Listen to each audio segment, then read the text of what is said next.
Les levures. Les hommes les utilisent depuis plus de 7000 ans pour fabriquer du pain et faire fermenter des aliments et des boissons. Peut-on donner à ces levures une mission plus ambitieuse? Remplacer les produits pétrochimiques présents dans nos médicaments, cosmétiques, plastiques et carburants?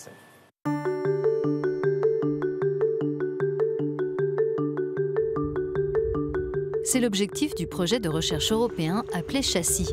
Partant du principe que les cellules de levure fonctionnent comme des mini-usines en transformant le sucre en composés chimiques qui ont de la valeur, ces chercheurs travaillent sur leur composition génétique pour adapter ce processus à une échelle industrielle.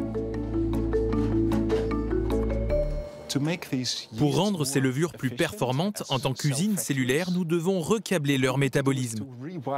Nous devons changer la manière dont elles transforment les sucres en d'autres produits pour être sûr que presque chaque molécule de sucre qui entre dans la cellule de levure en ressorte sous la forme de produits.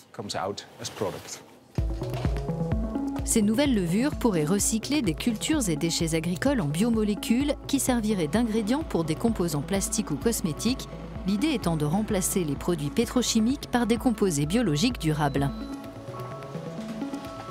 Dans le projet, nous utilisons des gènes qui proviennent de plantes pour pouvoir produire un métabolite qui est produit par des plantes, par exemple par l'orange, dont nous produisons la naringinine, qui est une molécule produite par les fruits du groupe citron, pamplemousse, orange.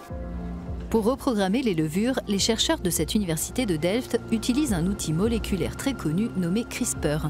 En insérant des gènes de plantes ou de bactéries dans leurs usines cellulaires, ils changent leur fonctionnement et même leur odeur.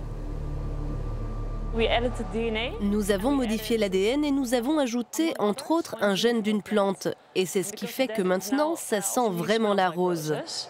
Notre laboratoire sent bon maintenant, mais ce que nous cherchons, ce sont des applications industrielles pour que l'on puisse sentir cette saveur et cet arôme, principalement dans l'industrie cosmétique. Surtout les parfums, mais aussi les mascaras, les rouges à lèvres.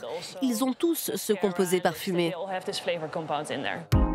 Les scientifiques transmettront leurs résultats à des entreprises européennes qui s'en serviront pour des applications commerciales. Les souches de levure devront donc être assez robustes pour survivre et produire des composés intéressants à l'échelle industrielle. Quand on aura des souches qui fonctionneront à cette échelle et qui produiront assez de produits chimiques dans des conditions qui imitent celles de l'industrie, on transférera cette technologie aux partenaires intéressés qui, avec de grandes cuves de fermentation, pourront tester nos souches à différentes échelles pour développer une application commerciale. Cette biotechnologie devrait accélérer le développement de nouveaux produits pour le consommateur, des innovations qui, sans elles, arriveraient sur le marché en 10 à 20 ans, pourraient être disponibles dans les toutes prochaines années.